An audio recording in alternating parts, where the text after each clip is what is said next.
Hey guys, it is I, Jason, here to bring you another DM discussion video. I feel like in a lot of my videos I'll say things like early game pressure or very strong in the late game. And while those phrases make sense if taken at face value, I feel like they only form part of the picture when it comes to deck building.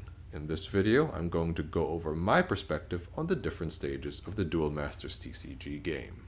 If I were to define what is meant by early game, I would define it as the point in the game where advantage is meant to be established, and the threshold I would set is within the first 3 turns. I use the term advantage very loosely because it refers to a situation where you are perceived to be closer to reaching your goal than your opponent is. For rush decks, building a board of small creatures in these early turns is crucial to achieving that, as the goal is to break all of your opponent's shields within the first few turns. For slower decks, these will typically come in the form of accumulating resource through cards like Bronze Arm or Aqua Hulkus, or disrupting your opponent by taking resource away, think Ghost Touch or Crimson Hammer, or forcing early outs, think blockers. The early game establishes pace, and this explains why you will feel extremely behind if you haven't played anything until turn 4. Another way you can think of it is by the time you are out of the early game, a dedicated rush deck that has successfully executed its strategy should have pretty much won. Moving on, I would describe the mid-game as the part of the game where board presence is built, and players begin to curve more aggressively, so the threshold I'd set is turns 4 to 6. In these turns, you will start to see a spike in power from the early game, and multiple advantage, i.e. come into play effect creatures, will start hitting the board. Rush decks will typically lack the capabilities to survive deep into the mid-game, while slower decks will begin to kick into gear. For mid-range decks, this is where they are at their most powerful, hence the name, because they ideally hit their key creatures on these turns, or at least achieve a much more advanced board state in comparison to the opponent.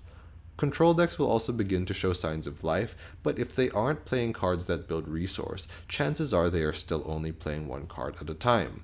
A distinction that's probably worth making is that while a card's cost is often indicative of what turn you should play it on, for example, Volcano Charger on turn 4, this isn't always the case. With cards like Thrash Crawler, Mana Nexus, and Corpse Charger, they are probably cards best played after turn 4. Last but not least, we have the late game, which revolves around resource depletion and I would say takes place in around turns 7 to 10.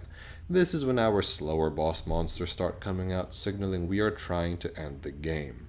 It is also at this point where we gain access to our power spells and start clearing the board. Dedicated rush decks have no chance at this point, while mid-range decks that haven't sufficiently pulled ahead will begin to struggle, though this may also depend on the build. Naturally, this is when control decks start to hit their stride, as they can finally start playing cards which efficiently out-resource opponents, whether through big board clears or hand clears, or playing 1-2 combos like a draw card into spot removal. So now you might be thinking, what's past this, because surely duels go past turn 10.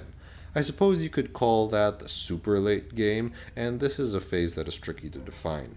In general, I think it's where wacky combos start happening and the game ultimately becomes less interactive in a sense because one player has been so deeply out-resourced. So there it is, my quick discussion on how I break down the phases of the game, which in the context of deck archetypes, which we also have some videos on, seems to make sense. If you found a deck of yours struggled but couldn't pinpoint the exact reason, I hope this video gave you some ideas on what alterations need to be made by focusing on a particular stage of the game. A lot of the time it's a lack of early game cards or cards which allow you to close games. But anyway, thanks for watching, and I'll see you all later.